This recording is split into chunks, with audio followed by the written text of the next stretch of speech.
은혜 받으실 하나님 말씀은 창세기 14장 17절부터 21절에 있는 말씀입니다. 창세기 14장 17절부터 21절에 있는 말씀, 20절에 있는 말씀까지 보겠습니다. 자, 우리 저하고 한 절씩 교독하실 텐데 다 같이 일어나셔서 하나님 말씀 보겠습니다. 14장 17절부터 제가 한 절 읽고 여러분들이 한 절 읽겠습니다. 아브라함이 그돌라오멜과 그와 동맹을 맺은 왕들을 쳐부수고 돌아온 뒤에 소돔 왕이 아브라함을 맞아서 사회 벌판 곧 왕의 벌판으로 나왔다. 그때 살렘 왕 멜기세덱은 빵과 포도주를 가지고 나왔다. 그는 가장 높으신 하나님의 제사장이다. 그는 아브라함에게 복을 빌어 주었다. 천지의 주제에 가장 높으신 하나님, 아브라함에게 복을 내려 주십시오. 아브라함은 들으시오. 그대는 원수들을 그대의 손에 넘겨주신 가장 높으신 하나님을 찬양하시오. 아브라함은 가지고 있는 모든 것에서 열의 하나를 멜기세덱에게 주었다. 아멘. 자, 우리 앉으시기 전에 주변 분들과 인사하겠습니다. 하늘 복 많이 받으세요. 잘 오셨습니다. 반갑습니다. 환영합니다. 하나님의 미라클이 됩시다.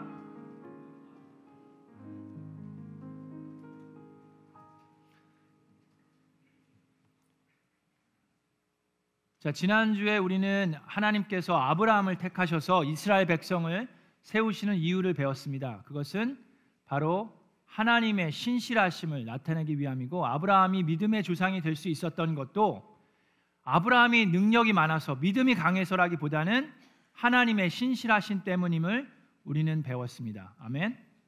자, 오늘 그것과 연이어서 아브라함을 그럼 하나님께서 어떻게 연단하고 계시고 하나님께서 어떻게 아브라함과 동행하시면서 아브라함이 그런 믿음의 조상으로 변해가고 있는지, 그것을 오늘 보도록 하는데, 세 명의 인물이 나옵니다. 아브라함과, 자, 아브라함이 아니라 아브람이죠. 아직 아브라함이 되지 않았어요.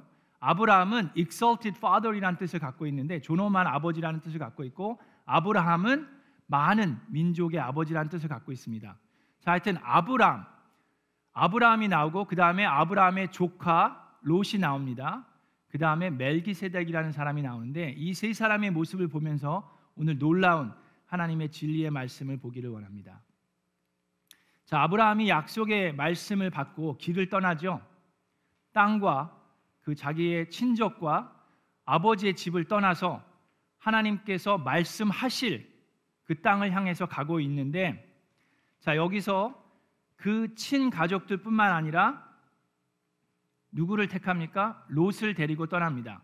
자, 그러면서 우리는 알 수 있는 것이, 롯은 하란의 아들인데, 그러니까 아브라함의 남동생의 아들이에요. 근데 그 하란은 일찍 죽습니다. 그래서 롯은 아버지 없이 자라나게 돼요. 그래서 아브라함이 마치 아버지처럼 롯을 품습니다. 그래서 아브라함과 롯의 관계는 그냥 삼촌과 조카의 관계를 넘어서 마치 아버지와 아들과의 관계처럼, 왜냐하면 아브라함은 그 당시만 해도 아들이 없었어요. 그렇죠? 롯은 그 당시에 아버지를 잃어서 아버지가 없었습니다. 그래서 그 둘의 끈끈한 그 관계를 여러분들이 이해하실 수 있으리라 생각합니다. 자, 그러면서 길을 떠나는데, 아브라함은 아직까지는 믿음의 성숙도가 약하기 때문에 이집트에 들어갔을 때 어떻게 합니까? 지난주에 배웠죠? 자기 아내 세라를 아내가 아니라 누이라고 속여서 자기가 혹시라도 아내가 너무 예쁘니까 죽임을 당할까 봐 거짓말을 합니다. 자, 그것에 하나님께서 당연히 좋아하지 않으시죠? 그래서 그 바로 왕을 하나님께서 꾸짖으시고 재앙을 내리셔서 바로 왕이 세라가 누이가 아니라 아브라함의 아내라는 걸 알게 되고 그들에게 돈을 줘서 쫓아내죠. 자, 그랬을 때 아브라함이 이집트에서 나와서 하나님께 예배를 드립니다. 하나님께 제물을 드리고 예배를 드리면서 하나님께 회개의 예배를 드립니다. 자, 그러면서 다시금 길을 떠나는데, 하나님이 아브라함을 축복하셔서 아브라함도 그렇고 아브라함의 조카 롯도 부유하게 됩니다.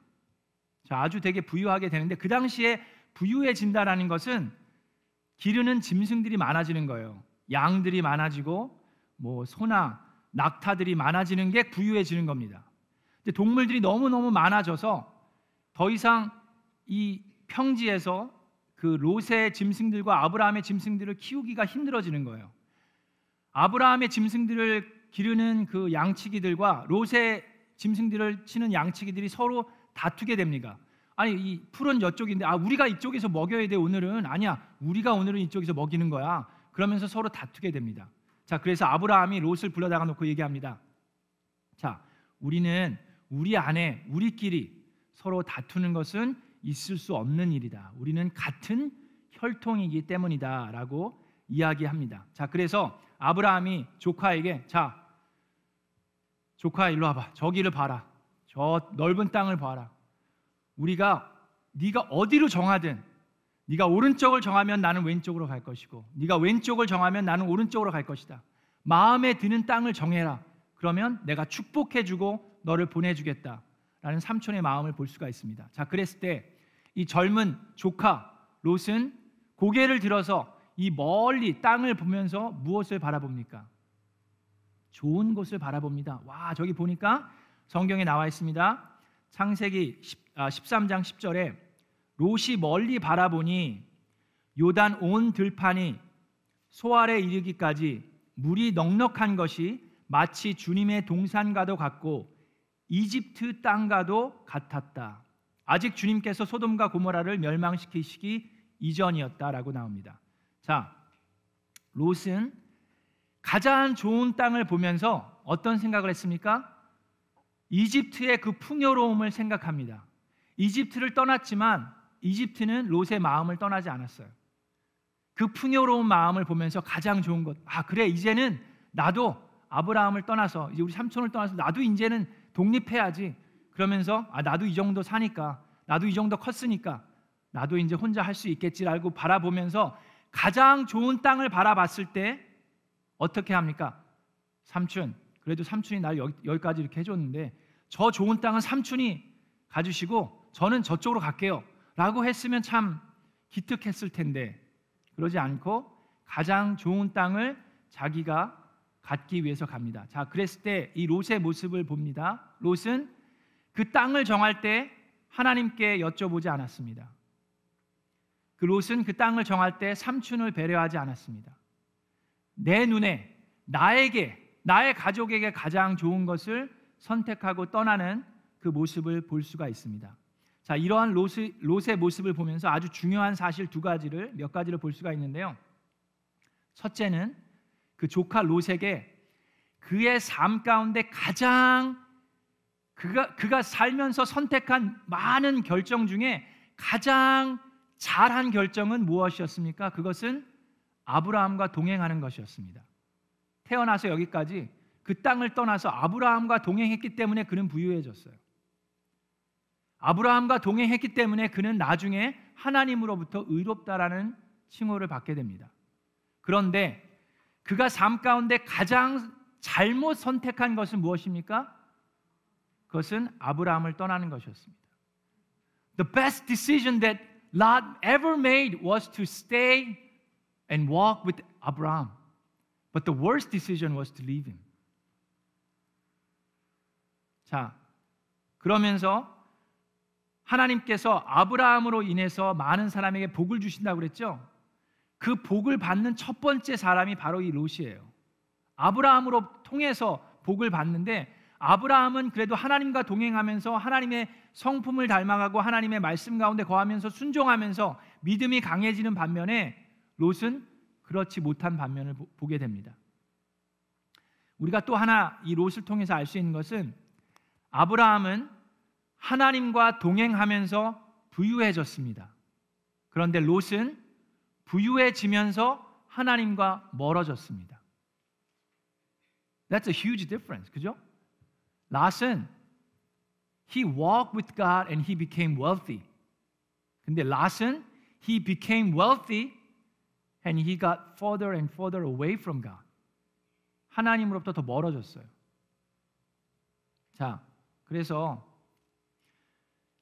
창세기 13장 12절 13절에 보면 롯이 택한 땅을 다시금 보여줍니다.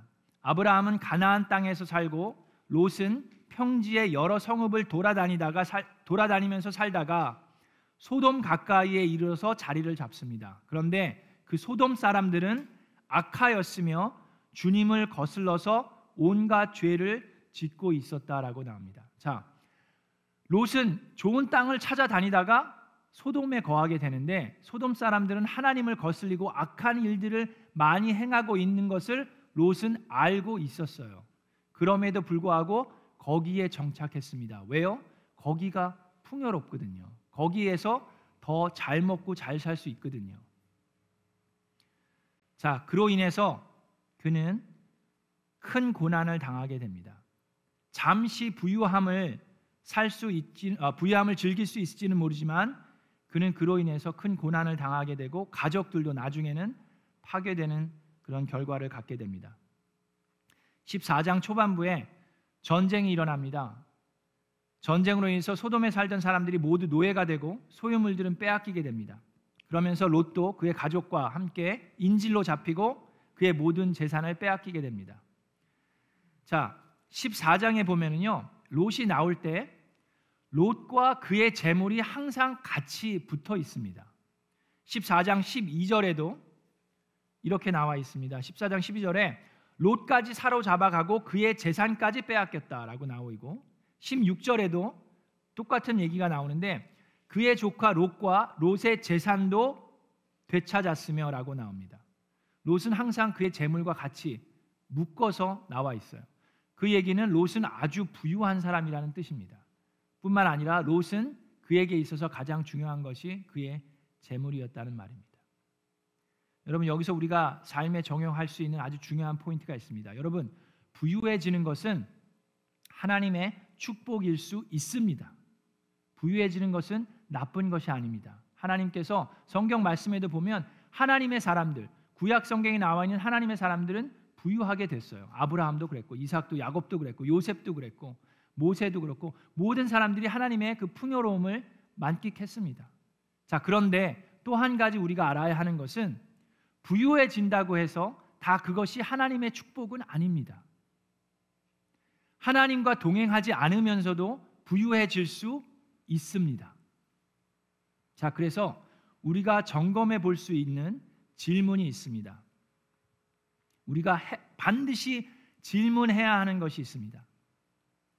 내가 아브라함과 같이 하나님과 동행하면서 부유해졌는지 아니면 롯처럼 부유해지면서 하나님과 멀어졌는지 한번 생각해 보시기 바랍니다. 여러분, 한 20년 전을 생각해 보세요. 제 추측은 여러분들이 아마 20년 전보다는 지금 더 풍요로워졌으리라 생각하고 그렇게 되셨기를 바랍니다. 자, 그런데 내가 부유해지면서, 그러니까 하나님과 동행하면서 내가 부유해졌는지 아니면 내가 부유해지면서 하나님과 멀어졌는지 우리가 어떻게 알 수 있습니까? 너무 간단합니다. 쉽게 알 수 있습니다. 여러분 주변에 있는 사람들을 보시기 바랍니다. 내가 지금 어울리고 있는 사람들, 내가 매주 만나고 있는 사람들, 내가 점점 더 풍요로워지고 부유해지면서 나와 함께 어울리고 있는 사람들이 매일매일 하나님의 말씀을 묵상하는 사람들입니까? 아니면 매일매일 돈을 묵상하는 사람들입니까? 생각해 보시면 돼요. 롯이 은혜를 받을 수 있었던 것은 아브라함과 동행했기 때문입니다. 자, 여러분들 중요한 질문을 해야 합니다.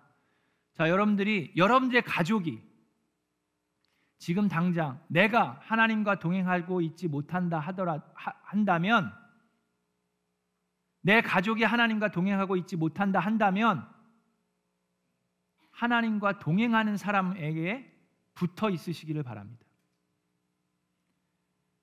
어떤 경우는 내 가족이 하나님과 동행하는 것이 나의 선택이 아닐 수도 있습니다. 나의 가족 마음도 제대로 할 수 없어요, 우리가. 그러나 그럴 때일수록 하나님과 동행하는 사람들 옆에 붙어 있으시기 바랍니다. 그것이 목장일 수 있고 그것이 교회일 수 있습니다. 그걸 반드시 놓치시지 말기 바랍니다. 자, 우리가 지금 어느 쪽에 있는지가 앞으로 여러분의 삶과 여러분의 가족의 삶, 그리고 영생을 좌지우지할 수 있기 때문입니다. 지금 당장은 내가 가지고 있는 부가 여러분의 편의와 만족을 줄 수도 있습니다. 그러나 그것은 잠시뿐입니다. 여러분의 가족이 하나님과 동행하지 않는다면 적어도 하나님 사람 옆에는 붙어 있으시기를 주님의 이름으로 축원합니다. 롯은 결국 이 돈 때문에 그의 아내가 하나님께 불순종함으로 뒤를 돌아봐서 소금 기둥이 되죠. 그리고 목숨을 잃고 롯은 그것으로 인해서 두려워서 결국 소알에서 사는 것을 두려워서 산속으로 들어가서 동굴에서 딸 둘과 살게 됩니다. 나중에. 근데 이 딸 둘 입장에서는 야, 우리는 이제 결혼도 못하고 애도 못 낳고 이렇게 살다가 죽는구나 한탄을 하면서 이 딸들 또한 악한 마음을 품습니다. 그래서 아버지를 술을 먹이고 아버지와 동침함으로 아들을 갖게 됩니다. 그래서 첫째 딸이 낳은 아들이 모압의 조상이 되고 둘째 딸이 낳은 아들이 암몬 사람들의 조상이 됩니다. 근데 이 모압 사람들과 암몬 사람들이 바로 이스라엘의 철천지 원수가 됩니다. 여러분, 이러한 비극은 이 당시에만 있었던 것이 아니라 지금 오늘날도 이곳저곳에서 일어나고 있습니다. 저와 여러분은 어떻습니까? 우리가 매일매일 하나님의 말씀을 묵상하면서 하나님과 동행합니까? 아니면 매일매일 돈을 묵상하면서 멀리 바라보고 나의 가족, 나만을 바라보고 있습니까? 여러분과 함께 어울리는 사람들은 무슨 이야기를 합니까? 자, 그것이 롯의 삶이었고요. 그 반면 아브라함을 보겠습니다. 자, 아브라함은 하나님과 동행하면서 조금씩 하나님이 원하는 성품으로 바뀌어 가고 있는 모습을 보게 됩니다. 아까 얘기했듯이 14장에 초반부에 전쟁이 일어납니다. 자, 4개의 왕들이 힘을 합쳐서 연합군을 이끌어서 5개의 왕들이 있는 연합군과 싸우게 되는데, 이 당시에 왕이라고 하는 것은 그냥 그 도시의 한 도시의 그 시장이랄까요? 그 족장이랄까요? 그 마을의 가장 높은 사람입니다. 자, 그래서 이 4 왕들이 나오는데 성경에 보니까 12년 동안 소돔을 비롯해서 5개의 왕들이 멜람 왕 그돌라오메를 섬기고 그들에게 이 조공을 갖다 바쳤어요. 근데 12년 동안 계속 갖다 바치니까 이제 짜증이 나는 거죠. 우리 언제까지 이래야 돼? 너무 아깝다. 그래서 13년째 반란을 일으킵니다. 이 5 왕들이 힘을 합쳐서 반란을 일으켜서 이 왕들이 이제 연합군을 만들어서 엘람 왕이 연합군을 만들어서 쳐들어오게 됩니다. 자, 그랬을 때 이 4개의 왕들이 와서 5개의 왕들을 초토화시키고 소돔을 비롯해서 소돔에 있는 롯까지 다 인질로 잡아가고 재물들을 다 빼앗아 갑니다. 그랬을 때 아브라함이 이 소식을 듣습니다. 나의 조카가 인질로 잡혀가고 그의 재산도 다 빼앗겼다는 소식을 듣고 아브라함이 어떻게 합니까? 쌤통이다 이놈. 그래, 이 조카이 맨날 돈만 찾더니 잘됐다 그래. 너 삼촌을 떠나서 삼촌에게는 아니요, 네 제일 좋은 거 너만 갖고 그래 잘됐다, 아주 쌤통이다. 그런 게 아니라 아브라함은 어떻게 합니까? 조카와 가족의 의리를 지킵니다. 그래서 318명의 정예 부대, 자기가 훈련시킨 정예 부대를 데리고 이 4개의 왕들의 연합군과 맞서 싸우러 아브라함이 진격합니다. 자, 여러분 318명, 그렇게 숫자가 정확하게 나와 있는데 여러분, 그러면 마치 기드온의 300용사가 생각나지 않습니까? 기드온의 300용사는 1대 450으로 싸워야 됐어요. 13만 5천 명과 300명이 싸워야 됐습니다. 자, 어떻게 보면 이 아브라함도 비슷한 상황이에요. 4개의 왕들이 연합군으로 모여있는 그곳에 318명의 사람들만을 데리고 아브라함은 목숨 걸고 가는 겁니다. 자기를 떠나버린 조카를 위해서, 가족의 의리를 지키기 위해서. 여러분, 아브라함을 통해서 그의 가족들이 복을 받았습니다. 아브라함을 통해서 그의 가족들이 하나님의 은혜를 받았습니다. 여러분도 바로 여러분을 통해서 여러분의 가족이 하나님의 은혜를 받기를 축원합니다. 여러분들을 통해서 여러분들의 가족이, 여러분들의 친척들이 하나님의 놀라운 축복과 은혜를 받으시기를 주님의 이름으로 축원합니다. 그러기 위해서는 우리가 담대하고 대담하고 의리를 지킬 수 있어야 돼요. 아브라함은 318명의 정예 부대와 함께 목숨을 걸고 조카를 구하기 위해서 떠납니다. 가족을 위해서 희생하고 헌신하는 것이 결코 쉽지 않습니다. 가족임에도 불구하고 어렵고 힘듭니다. 그럼에도 불구하고 하나님께서 정하신 가족입니다. 가족은요, 우리가 선택하는 것이 아니더라고요. 하나님이 선택해 주셨더라고요. 우리가 선택할 수 있는 것은 그 가족들을 돌보느냐 아니면 방치하느냐, 그것이 우리에게 달려 있더라고요. 아브라함은 그 의를 지켰습니다. 그랬을 때 하나님께서 놀라운 축복을 주셔서 그 4개의 연합군이 소스라쳐서 도망갑니다. 이 밤에 300명을 데리고 그 스파르타스 뭐 그런 거 영화 보셨어요? 300명 정예부대를 가지고 막 가갖고 다 쓸어버리고 이 사람들은 도망을 가고 잡아놨던 인질들과 모든 재물들은 그대로 놔두고 그냥 도망을 가버립니다. 자, 그 승리를 얻고 이제 당당하게 다시 돌아옵니다. 아브라함이 돌아오는데 그때 소돔 왕이, 이 악한 소돔 왕이 그 소식을 듣고 와, 야, 우리 거 다 되찾았다. 그러면서 나와가지고 이제 아브라함을 만는데, 자, 그러면서 이 소돔 왕이 얘기합니다. 자, 사람들만 다 돌려주시고 그 물건들은 그냥 아브라함 다 가지세요. 그렇게 얘기를 하는데, 그랬을 때 아브라함은 단 1푼도 소돔 왕의 것을 택하지 않습니다. 그러면서 이야기합니다. 무엇이라고 얘기합니까? 자, 14장 21절부터 소돔 왕이 아브라함에게 말하였습니다. 사람들은 나에게 돌려주시고 물건들은 그대가 가지시오. 그랬을 때 아브라함이 소돔 왕에게 말합니다.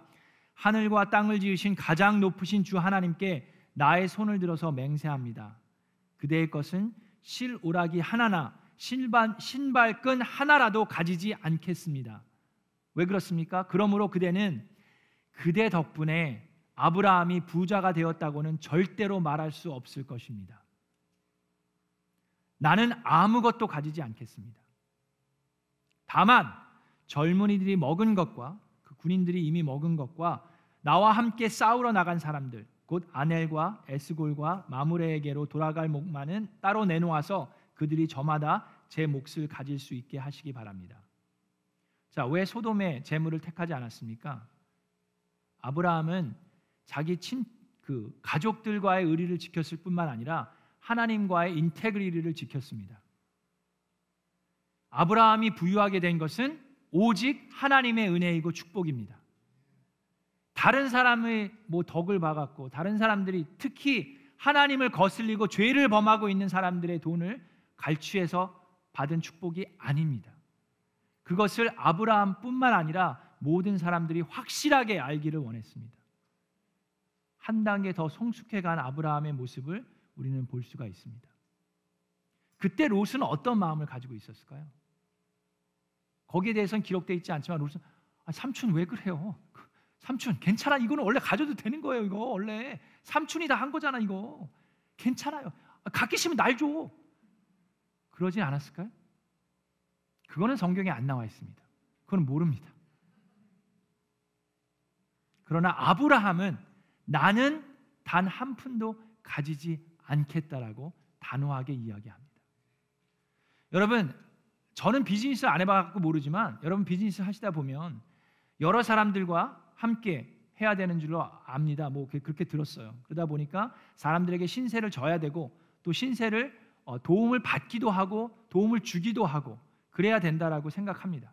자, 그랬을 때 여러분 그리스도인으로서 사람들하고의 관계를 위해서 또 비즈니스를 살리기 위해서 믿음을 타협하시지는 않기를 주님의 이름으로 축원합니다. 사람하고의 관계 때문에 하나님하고의 관계가 타협되는 그런 일은 없기를 주님의 이름으로 축원합니다. 하나님 앞에서 여러분들의 인테그리티를 지키실 때 하나님께서 더 크고 놀라운 축복으로 여러분에게 크고 놀라운 축복을 부어주시기를 주님의 이름으로 축원합니다. 자, 그것이 아브라함이었습니다. 자, 그리고 나서 세 번째 인물을 오늘 볼 텐데 그 세 번째 인물은 멜기세덱이란 사람입니다. 이 멜기세덱에 대해서는 성경에 이렇게 자세하게 많이 나와 있지 않아요.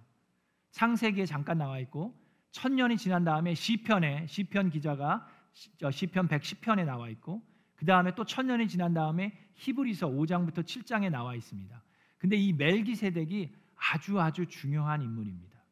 자, 14장에 아브라함이 이제 전쟁에서 이기고 돌아올 때 살렘 왕 멜기세덱이 빵과 포도주를 가지고 나와서 아브라함을 축복해 줍니다. 18절에 그렇게 나와 있죠. 그는 가장 높으신 하나님의 제사장이다라고 얘기합니다. 그는 살렘 왕이었고 또한 제사장이었습니다. 하나님의 제사장이었어요. 자, 살렘은 나중에 그 도시가 예루살렘이 됩니다. 예루살렘의 옛날 모습이에요. 근데 그는 왕이었으면서 제사장이었습니다. 자, 이때는 유대인이라는 이스라엘 백성이 만들어지기 이전이기 때문에 이 살렘에 있는 이 멜기세덱은 유대인이 아니었습니다. 그죠? 그는 이방인이었어요. 자, 이 모든 사실들이 아주 중요합니다. 저와 여러분에게도 중요하고 무엇보다도 이 이스라엘 백성에게는 아주 중요합니다. 자, 첫 번째로 멜기세덱이 유대인이 아니고 이방인이었다는 것은 어떤 중요한 의미를 가지고 있냐 하면요. 그걸 알기 위해서는 유대인들을 좀 알아야 되는데 여러분, 유대인들에게는 그들이 섬기는 하나님, 천지를 창조하신 하나님, 아브라함을 택하셔서 이스라엘 백성을 만드신 하나님은 바로 유대인들만의 하나님이라는 마음이 그들 마음속에 있어요. 그들의 무궁무진한 자부심, 우리야말로 하나님이 세우신 하나님의 백성이다라는 마음이 있고 바로 그 하나님이 나의 하나님이다라는 마음이 있습니다.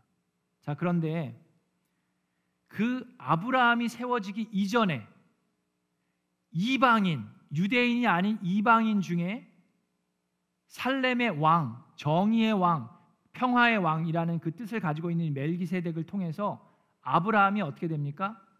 축복을 받습니다. 그리고 아브라함이 11조를 멜기세덱에게 드립니다. 자, 축복은요, 아버지가 아들에게 하는 거지 아들이 아버지에게 하는 게 아닙니다. 멜기세덱이 아브라함을 축복했어요. 그 얘기는 멜기세덱이 아브라함보다 높은 위치에 있다는 얘기입니다. 이방인이었음에도 불구하고 그는 아브라함을 축복했고 아브라함이 전쟁에서 거둔 모든 소유의 10분의 1을 하나님의 제사장인 멜기세덱에게 드렸습니다.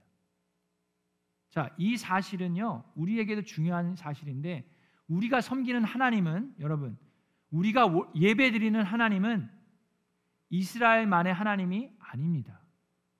그거보다 크신 분입니다. 그리고 이 바로 멜기세덱은 왕이면서도 제사장이었어요. 유대인들에게는 그런 일이 있을 수가 없습니다.